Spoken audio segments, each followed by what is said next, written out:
ಎಂದು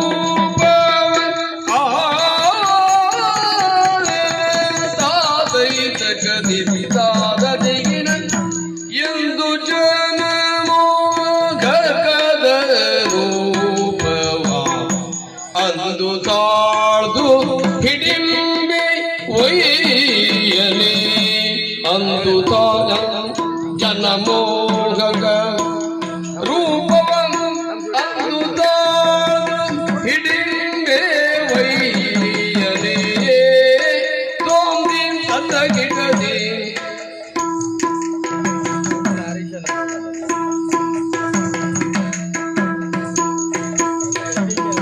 ಬಂದಳ ವರ ಭೀಮಸೇನ ಮುಂದೆ ಜಯೋಳು ಬಂದಳ ವರ ಭೀಮಸೇನ ಮುಂದೆ ಜಯೋಳು ಏನೆಂಬೇನು ತಕಡ್ಗ ದಿಕ್ತೋಂತದಿ ತೋಂದಿಸಿ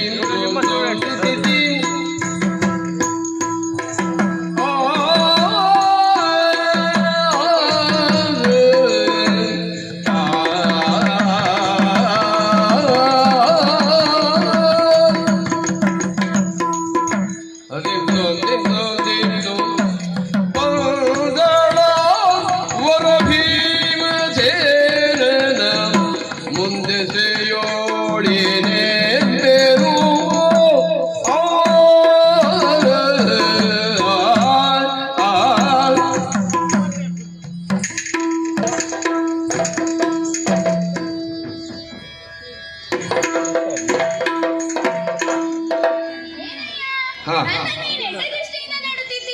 ಚಂದದವಳು ಯಾರಂತ ಇಲ್ಲಲ್ಲ ಯಾರು ನೀವು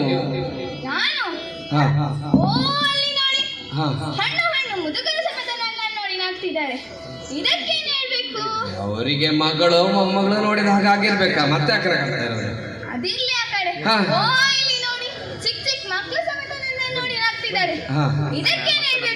ಸಣ್ಣ ಮಕ್ಕಳಿಗೆ ಅಕ್ಕನ ಅಮ್ಮನನ್ನು ನೋಡಿದ ಹಾಗೆ ಆಗಿರ್ಬೇಕು ಅದಕ್ಕೆ ನಗಾಡ್ತಾ ಇದ್ದಾರೆ.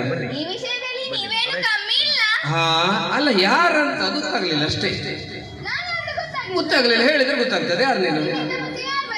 ಮುಂಚೆ ಯಾವಳು ಒಬ್ಳು ಕೆಟ್ಟ ರಕ್ಕಸಿ ಹಿಡಿಂಬೆ ಅಂತ ಅವಳು ಬಂದಿದ್ದಾಳೆ.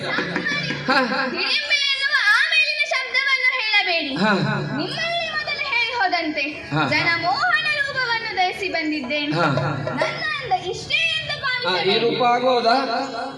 ಇನ್ನೂ ಹೆಚ್ಚಿನ ಶೃಂಗಾರವಿದೆ. ಆಗೋದು ಮತ್ತೆ ಅವರಿಗೆ ನಿನ್ನೆ ಯಾವ ರೂಪ ಬೇಡ ನನಗೆ. ವಯಸ್ಸೊಂದು 75-80 ಆಗಿದೆ. ತುಂಬಿ ಅಷ್ಟೇ ವರ್ಷವಾ? ಈಗ ನನ್ನ ಕೇಶರಾಶಿಯನ್ನು ಬಾಚಿ ಕಟ್ಟಿದ ಮುಡಿಯನ್ನು ನೋಡಿದರೆ ಕವಿಲು ನಾಚಬೇಕು. ನನ್ನ ಇಂಪಾದ ಧ್ವನಿಯನ್ನು ಕೇಳಿದರೆ ಕೋಗಿಲೆಯು ತಲೆ ತಗ್ಗಿಸಬೇಕು. ನಾನು ಆಡುವ ನುಡಿಗಳನ್ನು ಕೇಳಿದರೆ ಅರಗಿರಿಗೆ ಲಜ್ಜೆಯಾಗಬೇಕು. ನನ್ನ ದೃಷ್ಟಿಯ ಚಪಲತ್ವವನ್ನು ನೋಡಿದ ಹರಿಣಗಳು ಭ್ರಮೆಗೊಳ್ಳಬೇಕು. ಇಷ್ಟೊಂದು ಸುಂದರಿಯಾದ ನಾನು ಅವರ ಮುಂದಕ್ಕೆ ಹೋಗಿ ನಿಲ್ಲುತ್ತೇನೆ. ನನ್ನನ್ನು ಕಂಡ ಕ್ಷಣ ಅವರು ಯಾರೇ ಬಾರೆ ಎಂದು ಕರೆಯಬೇಕು. ನೋಡಿ ನನ್ನ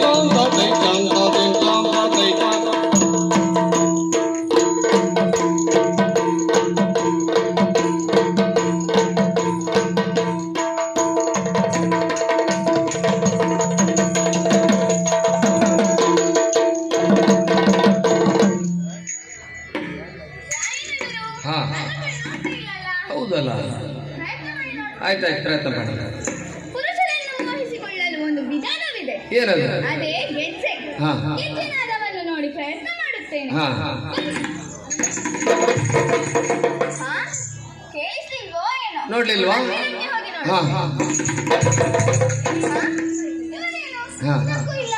ಹೌದಾ? ಇನ್ನೊಂದು ವಿಧಾನವಿದೆ.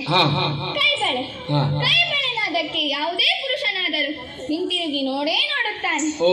ಇದನ್ನೊಮ್ಮೆ ಪ್ರಯತ್ನ ಮಾಡಿ ನೋಡಿ. ಹಾಗೆ ಮಾಡಿ. ಇದಕ್ಕೂ ಇಲ್ಲ, ಇವರಿಗೆ ಬಹುಶಃ ಕಿವಿ ಕೇಳುವುದಿಲ್ಲ. ಇರ್ಬೇಕು. ಹಾ ಹೆಗಲನ್ನ ಮುಟ್ಟಿ ಮಾತಾಡಿ. ಹಾಗೆ ಮಾಡಿ. ಸ್ವಾಮಿ ಯಾರು ನೀನೇ ವೀರ, ಯಾರು ನೀನೇ ವೀರ, ಮಾರದ ಗಂಭೀರ, ಮಾರದ ಗಂಭೀರ, ಧೀರ ನೀನಲೇ ಮನಸೂರೆಯದಾದೆನು,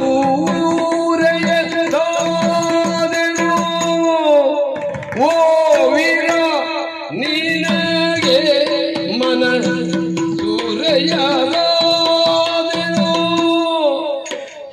ಕಾರಣ ಅರಿತು ವಿಚಾರಿಸಬೇಕುದು,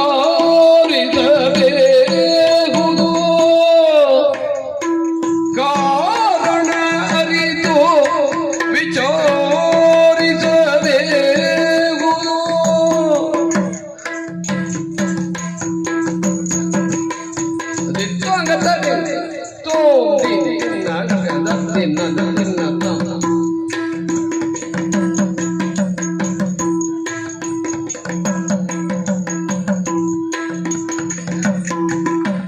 ಧೀರ ನೀನಗೆ ಮನಸೂರೆಯದಾದೆನು, ಕಾರಣ ಅರಿತು ವಿಚಾರಿಸಬೇಕುದು, ಧೀರ. ಸ್ವಾಮಿ ನಿಮ್ಮನ್ನು ನೋಡುವಾಗ ವೀರರಂತೆ ತೋರುತ್ತೀರಿ, ಅಲ್ಲದೆ ಮನ್ಮಥನಂತೆ ರೂಪವುಳ್ಳವರಾಗಿದ್ದೀರಿ. ನಿಮ್ಮನ್ನು ಕಂಡು ನನ್ನ ಮನಸ್ಸು ನಿಮ್ಮ ಮೇಲೆ ಸೂರೆಯಾಗಿ ಹೋಗಿದೆ. ಪ್ರೀತಿಯಿಂದ ನನ್ನೊಡನೆ ಮಾತನಾಡುವಿರಾ ಸ್ವಾಮಿ? ನಾನು ಈ ಹಿಡಿಂಬಾಸನಿಗೆ ಅಧಿಪತಿಯಾದ ಹಿಡಿಂಬಾಸುರನ ಪ್ರೀತಿಯ ಸಹೋದರಿ. ಹಿಡಿಂಬೆ ಎಂದು ನನ್ನ ಹೆಸರು. ಸ್ವಾಮಿ, ನಾನು ನಿಮ್ಮ ರೂಪಲಾವಣ್ಯಕ್ಕೆ ಮನಸೋತು ಬಂದಿದ್ದೇನೆ. ಮನ್ಮಥನು ಹೂಡಿದ ಶರಗಳಿಂದ ತುಂಬಾ ಬೆಳೆದಿದ್ದೇನೆ. ಪ್ರೀತಿಯಿಂದ ನನ್ನನ್ನು ಒಡಗೂಡಬೇಕು ಸ್ವಾಮಿ.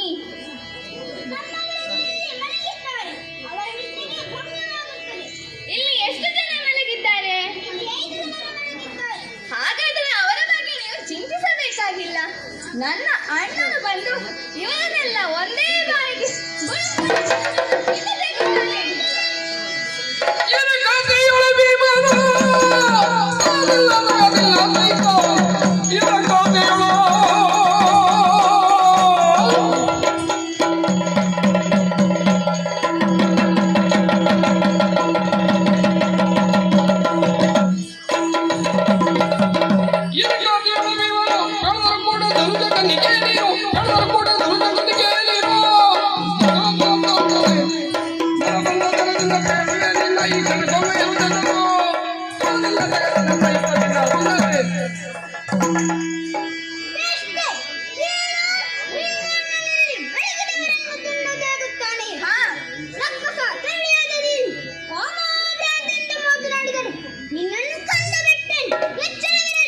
ಸ್ವಾಮಿ, ನೀವು ನನ್ನನ್ನು ಕೊಲ್ಲುತ್ತೀರಾ? ಸೋತು ಬಂದ ತರುಣಿಯನ್ನು ತಿರಸ್ಕರಿಸುವುದು ಸರಿಯಲ್ಲ ಎಂಬ ನೀತಿಶಾಸ್ತ್ರವನ್ನು ತಿಳಿದಿಲ್ಲವೇ? ಎಲ್ಲ ಧರ್ಮಶಾಸ್ತ್ರವನ್ನು ತಿಳಿದ ನೀವೇ ಹೀಗೆ ಮಾಡಿದರೆ ಹೇಗೆ ಸ್ವಾಮಿ? ಇದರಿಂದ ನಿಮಗೆ ದೊಡ್ಡ ಪಾತಕ ಬರಬಹುದು. ಏನು?